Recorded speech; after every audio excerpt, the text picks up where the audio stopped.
Hello and welcome to the Production Pod, a place where we meet and talk all things creative production, from TV broadcast, commercial and film, a place where we unite with industry professionals. My name's Craig Reeves and have worked in the world of post-production since being introduced to it back in 2006 and have since played a role in building a virtual post-production facility named Pickled. But less about me and more about who we're about to meet, because today we're chatting with Jemma Goba, managing partner and founder of Edinburgh-based production company Tanami. Jemma. Hello, Craig. Nice to see you and hear you. Nice to see you and hear you too. Thank you for joining me today. We go back quite a while, really, in time. 2006, I think we met. First job out of uni for me, it was. That was your first job, 2006. So we were in a porter cabin in the woods. Yep, we certainly were. On a TV set, we'll make that very clear. On a children's TV set as well, in the middle of the woods, a program called In the Night Garden. It turned out to do quite well in the end, that one.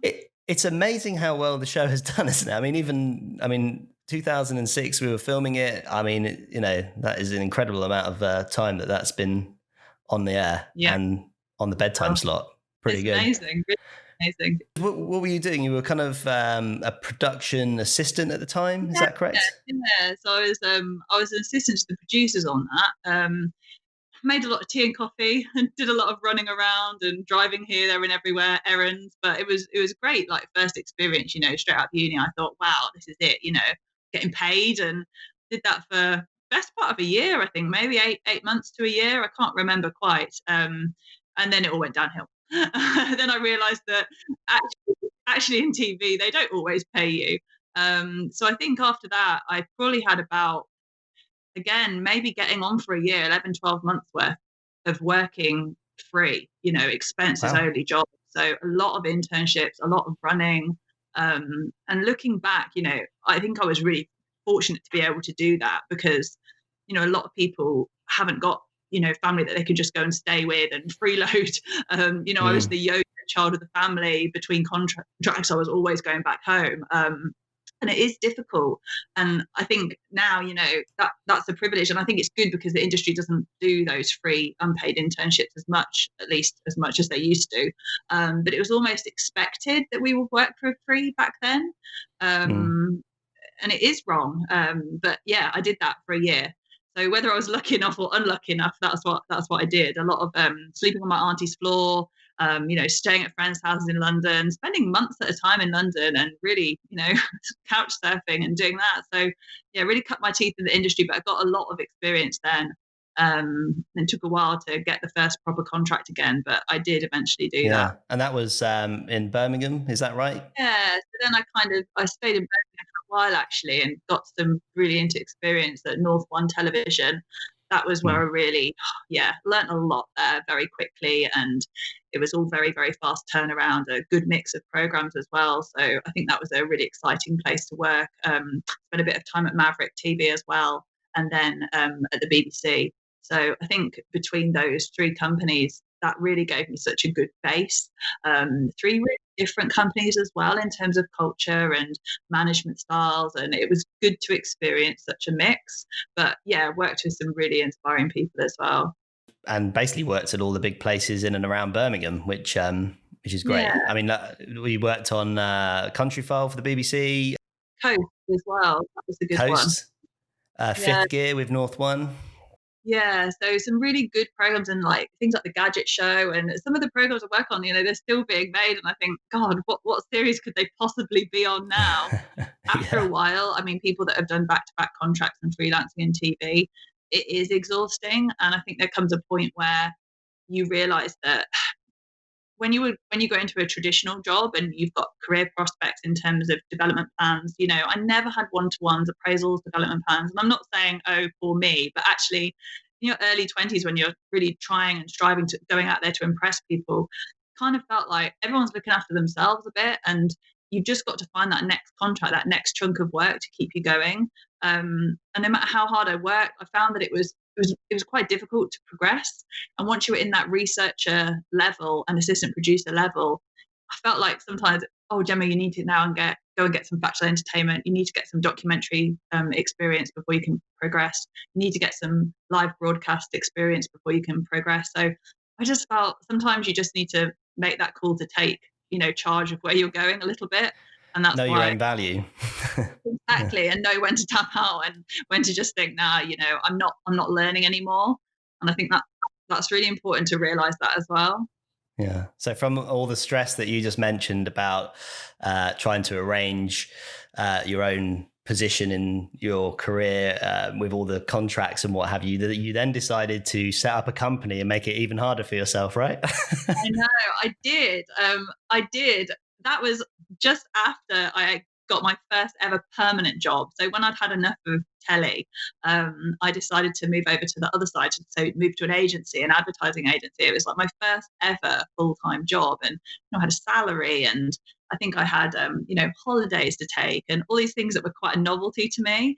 And I loved it, and I really threw myself into it. And that was the first time I'd really understood, the buzz of pitching and getting clients and understanding selling in, and things like this that I'd never really had to consider when I worked in telly, because the new programs just kind of landed unless you were working with the commissioners and development. Then selling in stories and things like that wasn't ever, you weren't really thinking where that was coming from. You just knew that productions had to be made.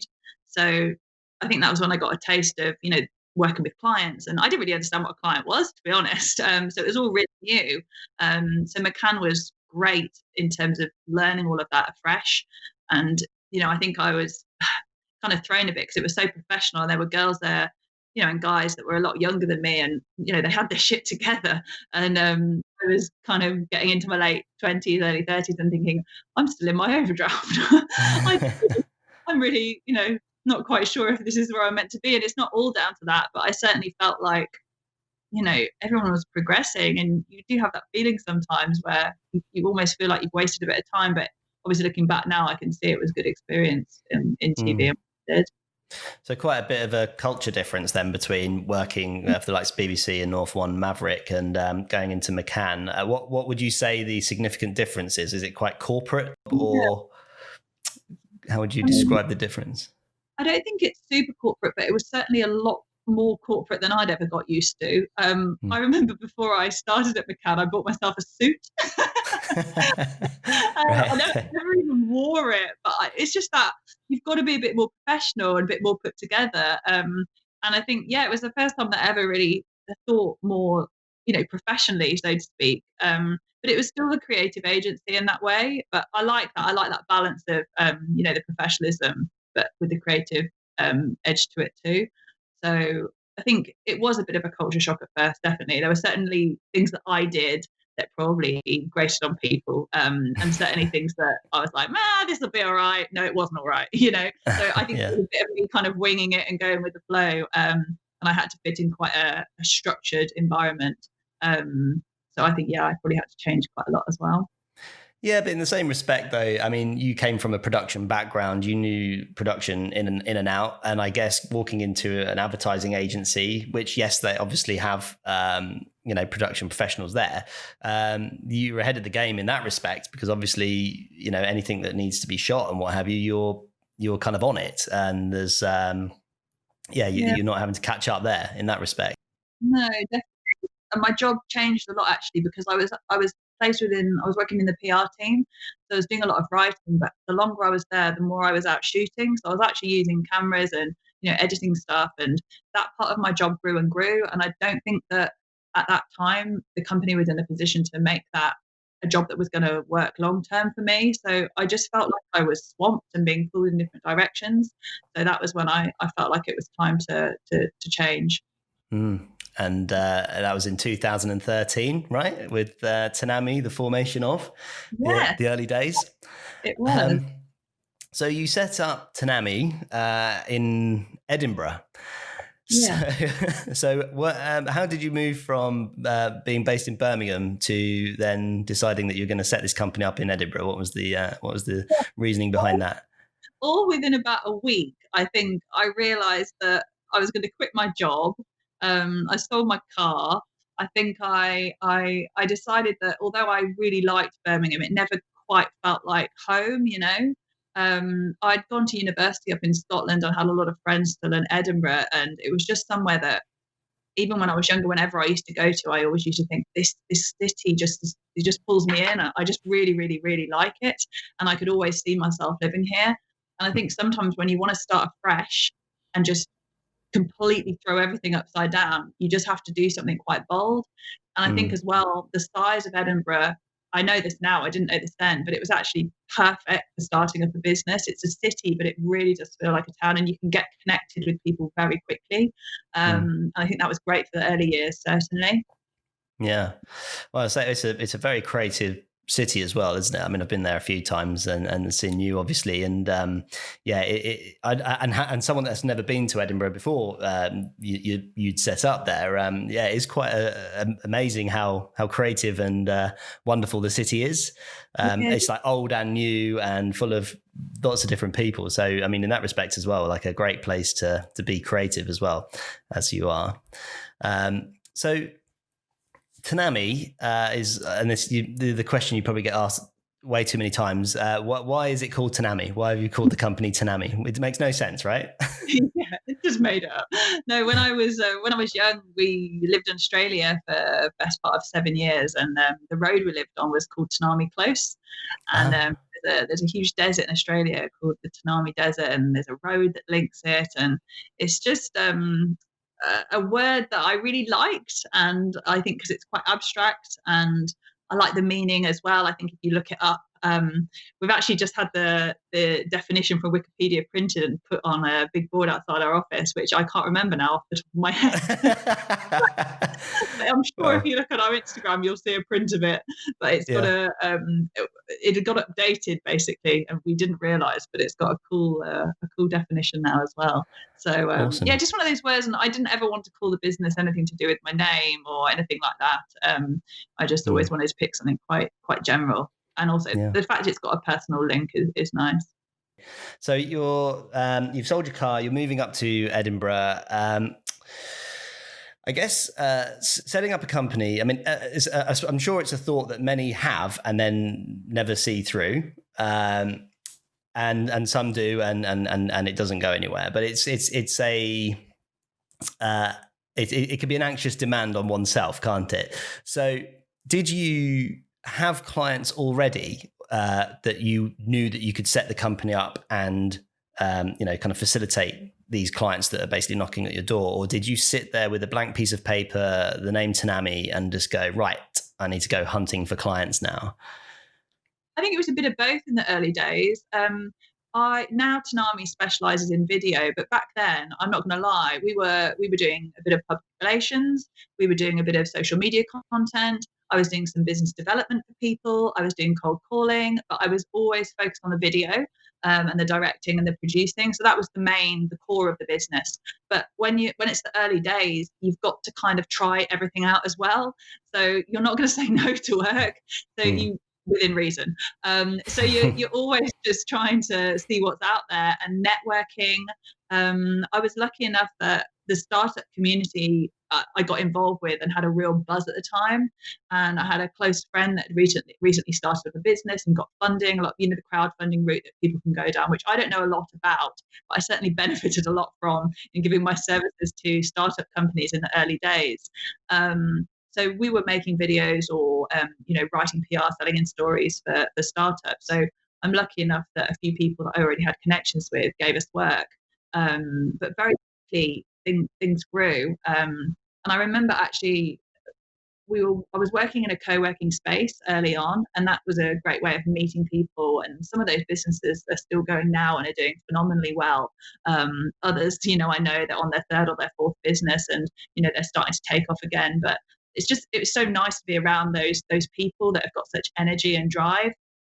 Because in the early days, it is difficult especially if you're working from home. I mean, I did try that in the early days, and for me personally, being in a flat on my own, it wasn't great for me. So I had to actually get out of the house, go and work in a coffee shop, and then it was the co-working that really did help. But yeah, back to your original question, there was also a lot of sitting with a blank piece of paper and thinking, how am I going to get another client, and just being quite determined and resilient and having a lot of knockbacks, but keep going. I did quite a lot of cold approaches and just saying, can I just have 5 minutes with you? Can I just meet you for just a quick coffee? And just hoping that you can try and get some work off these people.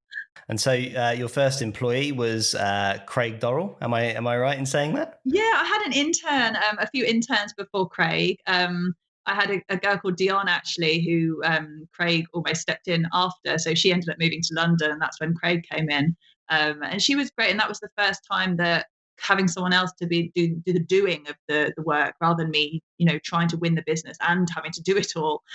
It really just suddenly, almost overnight, everything just happened. And then when Craig came on board, I've worked with Craig for maybe 6 years now, and he's brilliant, and he still is with Tanami now. And yeah, again, recruitment's so important to get right. We often try and go with our gut and get it right, and I have to admit that sometimes I have and sometimes I haven't.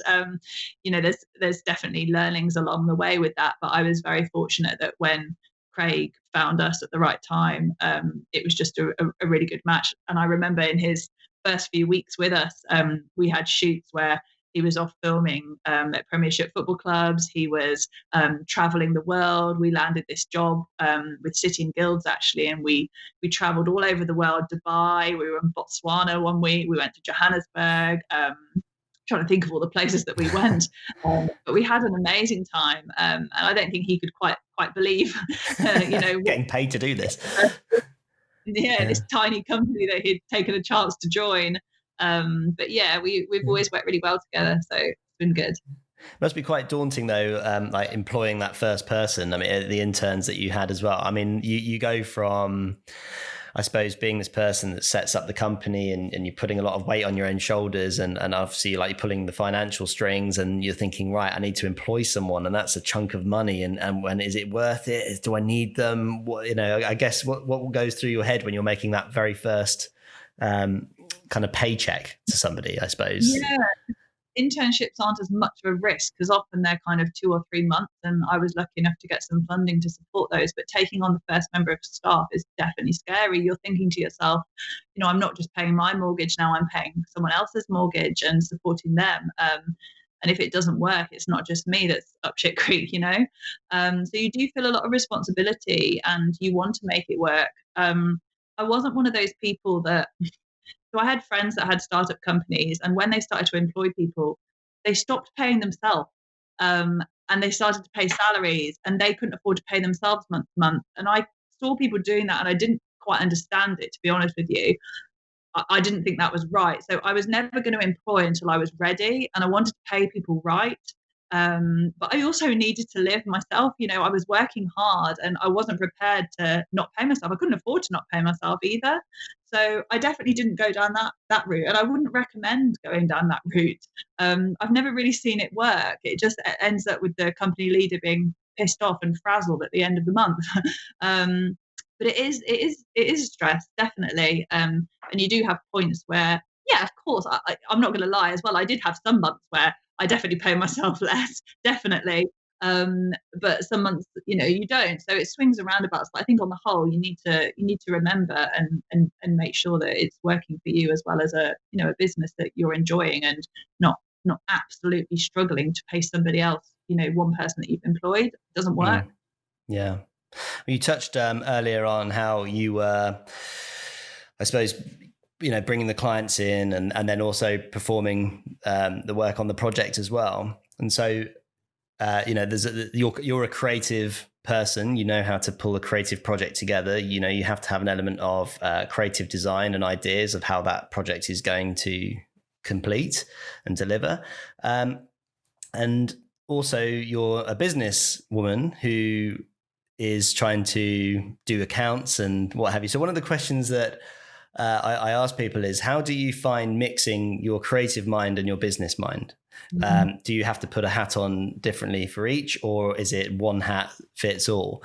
It's an interesting one, because a lot of people I know can't get their head around maybe the finding clients and the accounting side of what they need to do, but can be ace at creating something. But then Other people can be great at kind of pulling projects together and project managing and what have you, and creating a business. But then actually, when it comes to doing the thing that needs to be done to deliver, that it kind of falls apart. So, how does that mix with you? You've obviously been very successful at both. So, well, that's very nice of you. I think it's, and you can't do everything. No one can do everything, and no one can be good at everything. I certainly, accounts weren't my strong point. So from day one, I had an accountant. I didn't muddle through and try and do my own accounts. That isn't my strength.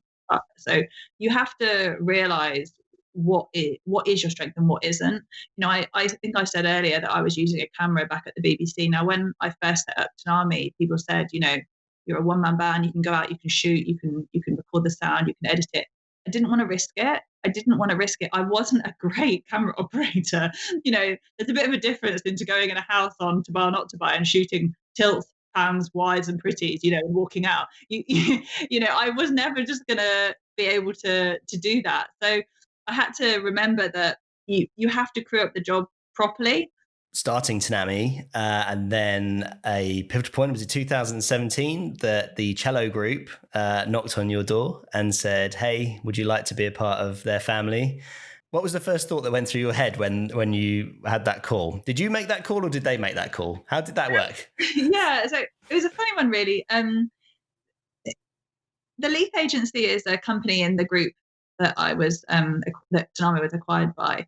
And the Leaf Agency is a company that I've always admired for a long time. And when I moved up to Edinburgh and I was, seeing how Tanami would work, Leaf Agency was always one company that I thought to myself, if this doesn't work, I'd love to work there. That's the only company that I ever really kept my eye on. And we did a little bit of work with them over the years when Tanami was, Tanami on its own. And I think vice versa, they looked at what we were doing. We kept an eye on what they were doing. I was probably a bit in awe of them. And I think we had the first conversation. It was just a casual coffee, and things, were broached and things were talked about. And it was really to see if both of us were open to the idea. And I think from that first initial coffee that I had with someone, it was about a year before the deal actually went through, because there's obviously a lot that goes into legalities. I've never had any experience in that before, so there was a lot of learning for me as well, and I wanted to speak to a lot of people, and make sure that I was going into this with my eyes open and knew exactly what this would mean. And yes, so there's never really that moment where I was like, oh, brilliant, this has happened, because it was such a slow process. So yeah, I think it was just through keeping in touch with people and networking and keeping an eye on what's going on in the industry, and thinking about the kind of companies that, if you were acquired, where you think you might fit. I think it's probably always worth keeping that in your mind as well. So what was it like first working with them after the deal had been done? I mean, obviously you, like you say, coming out of a startup, well, the company had been going for a few years, you'd found your feet, and then you're now going to be working with a company that has well and truly got its feet under the industry table. So how was that for you, working with them? Yeah, we're 3 years in now, and I would say that recently I felt like things are going very smoothly and we are more bedded in, to the company. I think there was probably an element of Tanami still feeling it was really a startup, when we were acquired. So you can't take that mindset out of someone. It's just different when you work in a big company, and I'd had that experience before.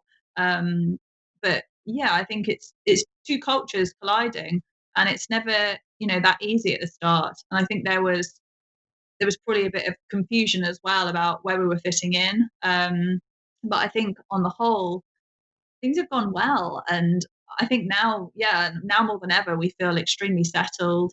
There's never been one moment that I've thought, I wish, we hadn't gone down this route. It's always been something that I've felt right about, in your gut, you feel right about it.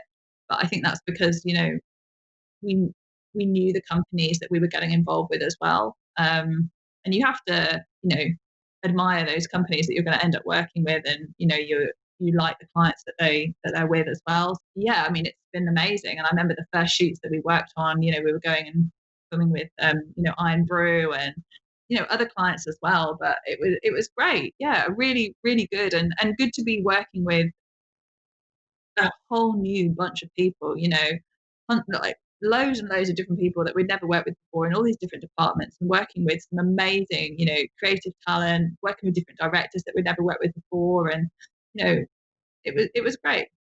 And what would you say, well, even before or after the merger, what would you say has been one of your like favorite projects to have worked on? Ooh, favorite project. I'd probably say one of my favorites would be the one where Craig and I did a lot of traveling. That was definitely one of my favorites, because that was when Mm. Tanami was independent. That was a real buzz, to win. And I love traveling anyway. Everyone does. It's kind of a perk of the job. It was great. We really enjoyed it. And And what would you say some of the most challenging projects that you've had? Have you ever had any projects where you've just thought this isn't going to plan, pulling it off, but maybe how have you dealt with some of the projects that you don't have to name, but how have you dealt with something that maybe got a bit sticky along the way? I mean, who hasn't had a project like that? I mean, everyone has. You just They have make to, you stronger. yeah, they make you stronger. You deal with them as you go. And I mean, at the time, you can be very, I'm quite like you can be a bit bolshy and think, oh, I've not done anything wrong. It's the normal thing to feel, isn't it? Everyone. But actually, I think the more I've done this, the more you try and look at yourself a bit more and think, actually, how could I have done that a bit differently? Did I behave in the most diplomatic way? Could I have changed this? Could I have approached the shoot? Or are they just an asshole? Yeah, Both answers to the same question, I imagine, is, yeah, is the reality. exactly. I mean, so obviously you've learned a lot along the way, but I think we've mentioned in the past that you may have had some mentorship. I think there's a few schemes that are around. I don't know if it's different in Edinburgh to how it is in England and what have you. But do you have or had a mentor in the early days? So there's no like mentorship scheme that I use, but I met a lady called McCann in about, I'm not sure the year, but it was probably about a year or so after I'd set up Tanami. She was a consultant on a project that I was working on, and we just got on really well. And we went out for lunch, and I realised that she was a business mentor. And I think it was the first time that someone that wasn't my mum and dad or my husband, really could see something in Tanami and what I was trying to do with it. And she had that belief, and she had such energy that, you meet those people, and when you have a coffee with them, you just feel buzzed and energetic from it. And she had this enthusiasm for learning and development, and she was a real people person. And I think that's why her and I got on. And, even now, like, we speak on the phone and we get on so well. And she just gives me that confidence. And actually, Isabel was with me from Tanami when we were, offering all kinds of services. She helped us focus on video. She really helped us that on a session she did with us. And we decided, I remember the day very clearly, and we thought, no, we need to drop the other things now. And we actually actively just started to specialize in video. And she was also with me every step of the way of that acquisition, whether it was the meetings we were attending, going through all the financials, everything. So she's been with me through thick and thin, and she was always there when, there were very, very difficult times as well. I remember when Tanami was independent, there was a time just before I got married, actually, which is stressful in itself. I'd also just moved house. I'd also just moved offices, bought a new office, not bought, rented a new office, much bigger than I'd ever had before. So that was a bit of a gamble, got it decked out and everything, kitted out. We were hiring and firing at the same time, and we had lost in a row, I'd say, about 6 jobs that I thought we were going to get.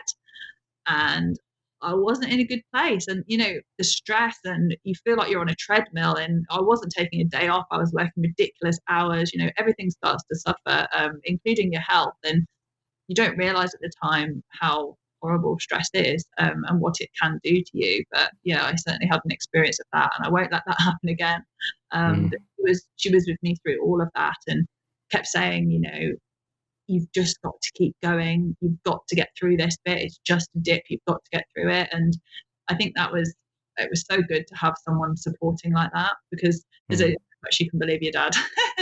Yeah, yeah. No, that's really well. I was going to ask, what one thing would you say that you've taken from her as a mentor that you would pass on to somebody else as yourself being a mentor? But I suppose the keep going and keep the confidence up, I suppose. But I mean, if there's anything else you want to add to that.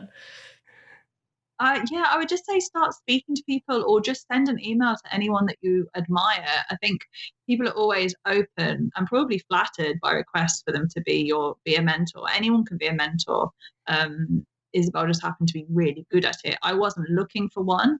I didn't consider it, because I just thought it was another outgoing, but actually it's so worth it.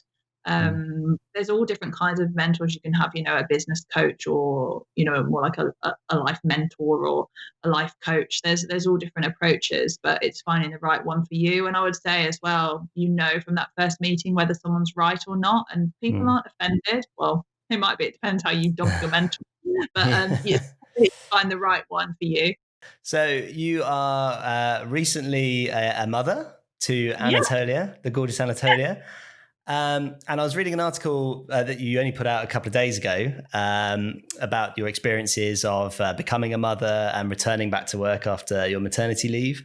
And the one point that I would like to lean on now is that you mentioned that by becoming a mum, it like unleashed this new wave of creativity, into your life. I just wanted to talk about that a little bit and just ask you, how has that empowered you more? Yeah, I mean, I think it's been reported widely that a lot of women, when they've had a baby, they do feel more creative. And yeah, some of my friends have said that they just feel that they reached this next level of tiredness and delirium, that actually all these ideas and stuff start coming to them, and they just have noticed that. So, I mean, I can only think that I've noticed it in the sense that you don't have as much time. So, any time away from your daughter or your son needs to count. So, sometimes with a creative idea, when you think about it too much and you develop it and develop it and develop it, it moves too far away from the root of it. But sometimes there's definitely something to said for going with your gut, and then, keeping that spark from the original creative alive. So I think there's definitely an element of that people have reported, and I can see that is true. How are you finding being flexible with being a mum and being able to work? I think we're in a modern time now, and particularly with the coronavirus, where a lot of people are working from home or in their own space and what have you, that businesses are recognizing that people can actually have a life outside of work, and that the two can mix quite well, and people can actually be, of benefit for doing that, and how are you finding that, and how do you kind of, I imagine, instill that into your team at Tanami? You obviously, you must allow people the same rights as what you allow yourself, if that makes sense. Yeah. I mean, I think the pandemic that we have at the moment has definitely shown us that we can be as productive when we're working remotely. I know that some of my team in particular have maybe not preferred, but they're actually quite enjoying it. And we want to carry on that flexibility, absolutely. So flexible in terms of hours and where we work is gonna stay for sure. That's not just coincidentally timely for the fact that I've now got a child, so it suits me. Well, I think you do certainly become more sympathetic to people's situations. People in my team have got children as well. So you just need to remember that everyone's in a unique situation. And I think with lockdown, whether you're a carer or you're homeschooling, people have got stuff going on. Some stuff they'll share with you, and some stuff they won't. So it's difficult. Sometimes we assume things, and perhaps we shouldn't. So I think that this is definitely gonna help us with the acceptance of flexible working. It's different with what part of the business you work in, though. If you are client side and you're expected to be available between certain hours, then it might be different. But I think with us in producing video, as long as we're clear about deliveries and when people are going to be able to feedback amends and things like this, and we work with our timing plans with set times, then there shouldn't really be any any problems. And how has Tanami responded to the pandemic? I noticed that you've done a few remote shoots. Obviously, we've not been allowed to film anything because of social distancing and having to self-isolate and what have you. So what have Tanami done in response to that to keep going throughout the pandemic? We've been lucky enough to be quite busy. We've done quite a lot of the government communications, the crisis comms, I suppose, in explaining to people what each phase means and what the rules and guidance are. So we have been producing quite a lot of content, TV ads in particular, for government. So I think we've definitely kept busy. There's been learnings from this. I think the way we run as a business, I mean, we had almost like a chemistry meeting the other day with a studio that we're going to be working with. And in the old world, that probably would have been Craig and I maybe going to a meeting, having a chat with them, maybe having a drink, having lunch, going for a coffee, hopping back to the office, going and seeing someone else. And before you know it, that's like 4 or 5 hours out of your day. Whereas we just had this 1 hour call, a virtual tour, photos, we looked at videos. And so I am starting to think, where we're approaching things in the right way. It is nice and you do learn by going and meeting people face to face, but do we always have to do it? Well, this is, I mean, Pickled is, we work with remote teams and we sell ourselves as a virtual facility. And in the early days of our company, it was quite tricky actually having, arranging calls with people over Skype and saying, this is a meeting, right? We don't need to come and visit you wherever you are, because actually this is an easier way of doing it. You can take a couple of minutes setting up, and then as soon as you hit the off button, you can be carrying on with whatever it is you're doing. You're not having to travel somewhere else.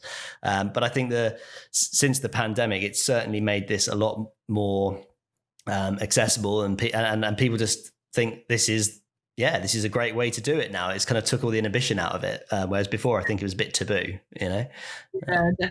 It was quite weird coming back to work, having been on maternity leave, because Zoom was all quite a novelty. I was like, "Hi, I can see you."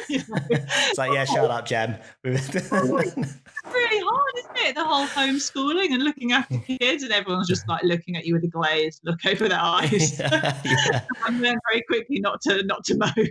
Yeah. So, what would you say in your career so far has been? This is a big question. One of your toughest decisions? It would probably be when I took on, when I leased a bigger office than the one I had. I was renting a desk essentially, and then when I employed people, I rented like 2 more desks in a serviced office. So taking on my own space with a lease was a huge decision.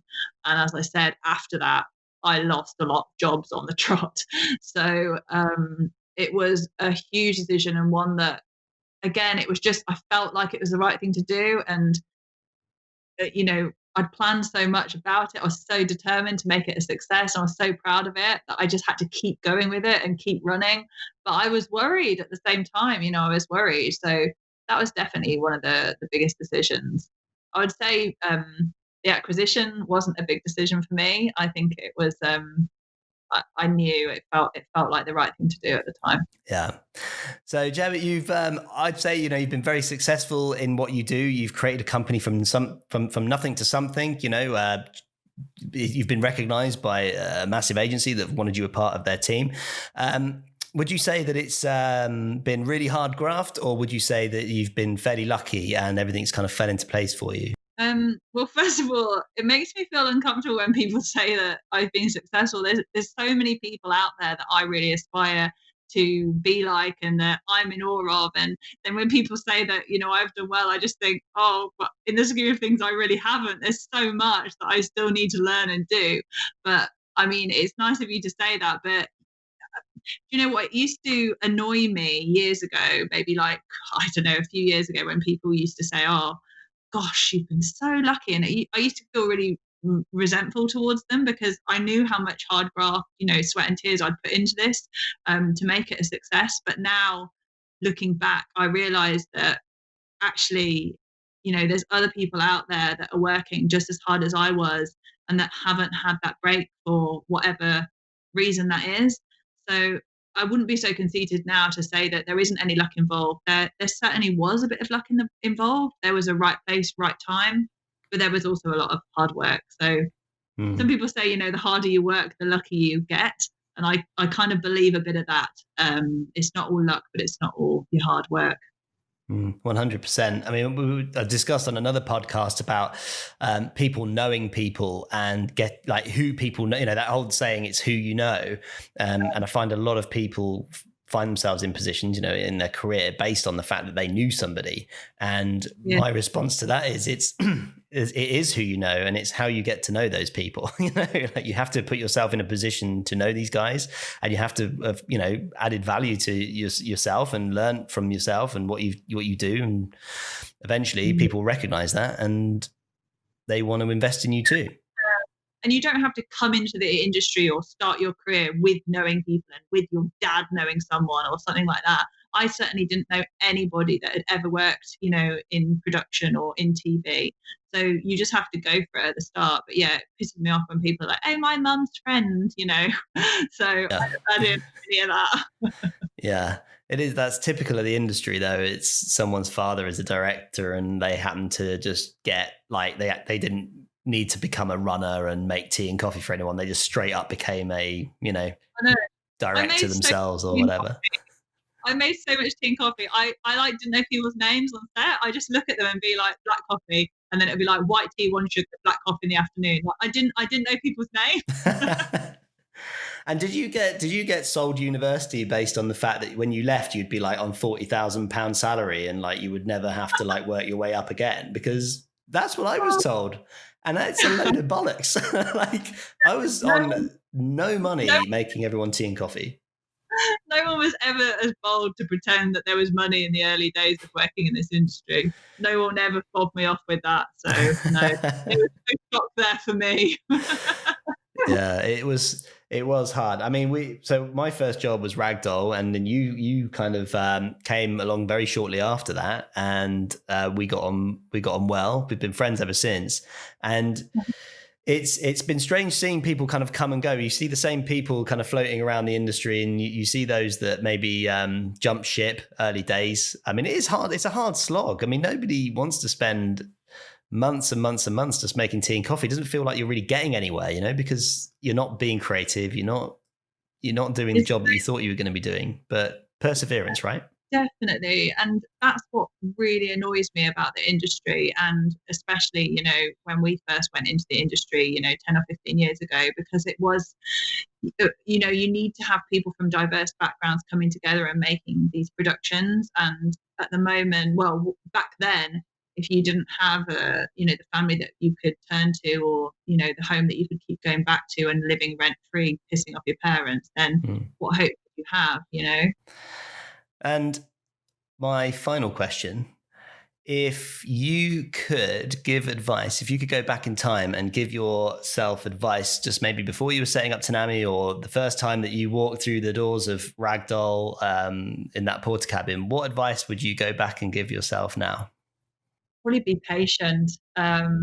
Be patient, and don't feel like the work you're doing is to no avail, because it is, and it all counts. And even now, if I'm speaking to people and I feel that it's appropriate, you might mention Iggle Piggle on In the Night Garden. And at the time, you see the value in it, and you didn't quite understand or realize what you were learning. But I think that's important. And one more thing would be to realize when you stop learning, because I think a lot of people will stay in a job hoping that somebody is going to promote them if they keep their head down and keep working. But I think I realized quite early on that doesn't happen, and you have to really take control of your own progress. I think more traditionally, when you had a job for life, yes, keep working, keep your head down and look for that promotion. But unfortunately, it doesn't seem to happen in that way anymore. So you've got to make your own leaps at the right time. Yeah. Well, I mean, talking about recruitment and what have you, jobs aren't for life. I mean, particularly in production. I mean, you'd probably get a job based on a project. It'd probably be a month or a couple of months or a week even. And I suppose where you've been, particularly with Craig, who's been your longest employee, you've managed to keep him on, and he's stayed with you. And obviously, there's value for both of you in that. And that's a credit to you, right? Because you've Well, I built hope something so. worthwhile people want to stay for, right? I hope so, yeah. And Helen and Johnny also have been with me for a long time, before Tanami became part of the group. And I think that that's so important and something that I'm really proud of, because if you've got 4 people that have worked with each other for years, you've got that company culture, it's ingrained, you've got the same mindset, you've got the same standards that you're adhering to. You can trust each other. If someone says, look, I'll get that and I'll make sure it's sent by 6, I don't have to check. I know that that person will have done it, by 6 o'clock. And that's something that takes a long time to build up. I'd probably look back at the start when I was, employing people and working with, Helen, Johnny and Craig, and I would like to think I'm a different person now. I definitely cringe sometimes when I look back and think of stuff that we all went through.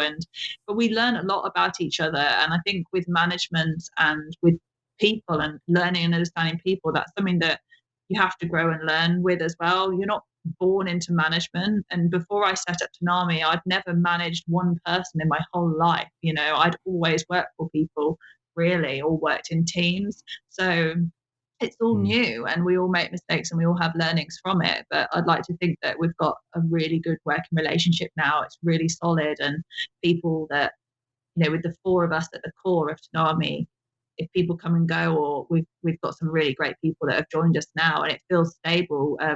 Everyone's got the same expectations. I lied. There's another question. Did you ever foresee yourself being in this situation now? I mean, from the early days, did you always know this is what you wanted out of life, to set up the company and be where you are now? Or was it just kind of really fluid? I think I always knew that I wanted to have my own business at some point for some time. And I think that you always have to have a plan as well. I think my husband as well, we always try and set goals, whether it's a 2-year plan or a 5-year plan, and progress. And there's no point in doing something unless you know what you're doing it for. So you've got to kind of look ahead. And if you're working really hard at something at the sacrifice of something else, then you need to make sure that you're doing it for the right reasons. Otherwise, you're just scrambling uphill, pissing loads of people off and not really getting very far. And yeah, you just have to work out what's important to you. And I think as well, it helps that it helps me because I had people like my family and my husband that were really supportive, and that they did see something. And, with Isabel as well, I think I had a good team around me to keep my confidence up during those times. And it only takes one comment from one person just to say, I can really see you're onto something here. I really believe in you. And it counts for so much. And, when you hear that, it does give you that boost and you just feel, no, I can do this, So I think I've been really lucky in that respect. Awesome. Well, Jemma, thank you for your time. It's been great catching up with you. It's so nice. You can follow Jemma at Jim Jam Gem. Is that right? Yeah, you can if you want. You're probably better to follow Tanami HQ because I'm pretty boring. So yeah, at Tanami HQ. And so be sure to check out their work. And thank you, Jemma. And thank you guys for listening. And until the next time here on the Production Pod, goodbye.